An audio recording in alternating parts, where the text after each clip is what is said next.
And now we'll look into a 3D tracker. So this is a bit hard to explain when the 3D tracking is better, when 2D. So in 2D, as I said, imagine you are looking through your clip and you are kind of interpreting everything just as groups of pixels, and you're looking if one group or two groups of pixels are not changing during the animation. In this case, we are looking at objects in 3D. They have to have texture. The camera has to move quite a bit in order to understand, to have this perspective deformation. Well, and you'll just have to try if it works with After Effects, or you'll need some additional tracking software. Tai dabar, aišku, sunkokai yra susigaudyti, kada naudoti kurį trackerį ir ar pavyks ant medžiagos naudoti trackerį, bet iš principo galima galvoti taip, jeigu turim medžiagą, kur yra kažkokie, na, galvojame apie tai, kaip tiesiog žiūrim, prisizūminę į, ar turim kažkokį per visą animaciją, per visą laiką išliekančius grupės pikselių, kurios per daug nekinta, jas galima sekti. Tai 2D trackinimui. 3D trackinimui žiūrim, kad turėtume kažkokius objektus erdvėj, kad būtų daug tekstūros sienose, čia aišku bloga tekstūra sienoj, bet bent jau objektai turi tekstūros, ir kad kamera juda pakankamai daug, kad kistų perspektyvą. Ir kompiuteris bandys pats atrasti grupės pikselių, žiūrėti, kaip jie kinta viens kito atžvilgių, ir bandys suprasti perspektyvą ir atstatyti kameros judesį. So the 3D tracker will automatically try to detect the clusters of pixels, will try to understand how they move frame by frame in relation to each other, and by knowing perspective and different lenses, After Effects will try to reconstruct the 3D space and to create a 3D camera. So I just hit track camera, and it goes in 2 steps. Spaudžiu track camera ir tiesiog laukiu 2 žingsniai.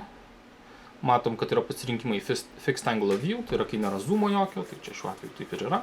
Ir turėtų daug spalvotų taškelių būti. Ir matom, taškeliai lyg ir prilipę prie mūsų objektų. Tai yra svarbiausia.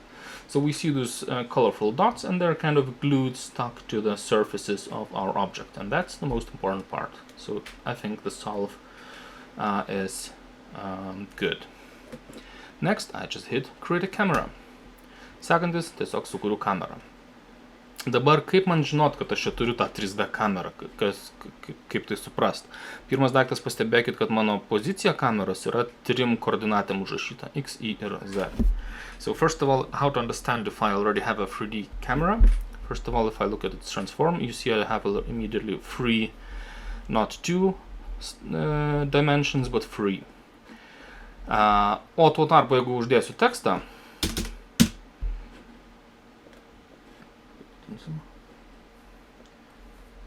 mato, mūsų tekstas turi tik 2 koordinatės. So you see our text has only 2 coordinates, X and Y.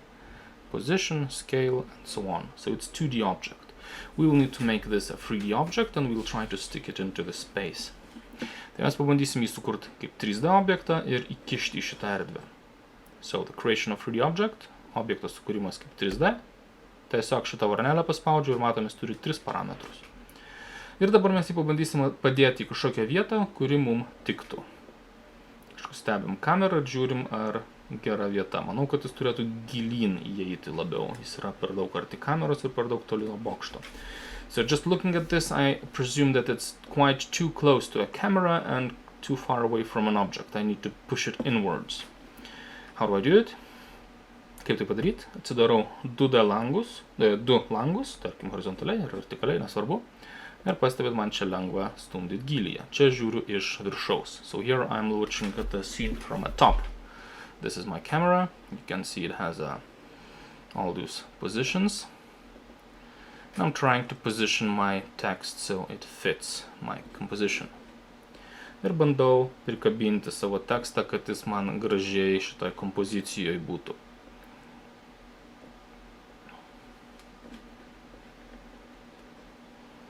If it becomes too small, I can just scale it.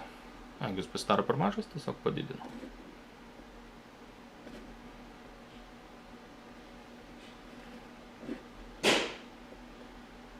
Na ir stengiuosi, kad jisai kažkur būtų ant to objekto. Kol kas dar nepataikiau, čia biškį reiks įgūdžio. So you'll have to have some kind of, I don't know, experience with that to make it nice. Oh, it's too far away now.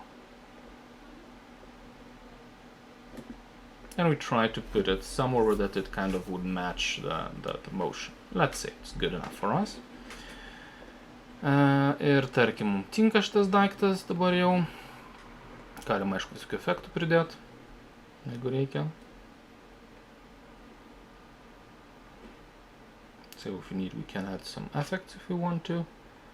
What do I want?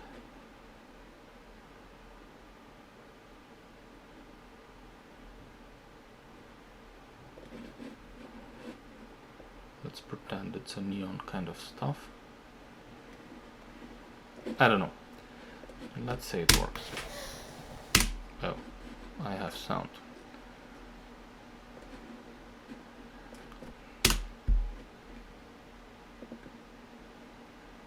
So we see its position is not good. We still need to fix its position to have a convincing kind of a thing. Žinoma, kad jo padėtis vis dar nėra įtikinama, jis vis dar kažkur nėra tiksliai teisingoj vietoje, bet biškį pasistengus galėtume jau jį įdėti ir atrodytų neblogai. Pabandykit žaisti.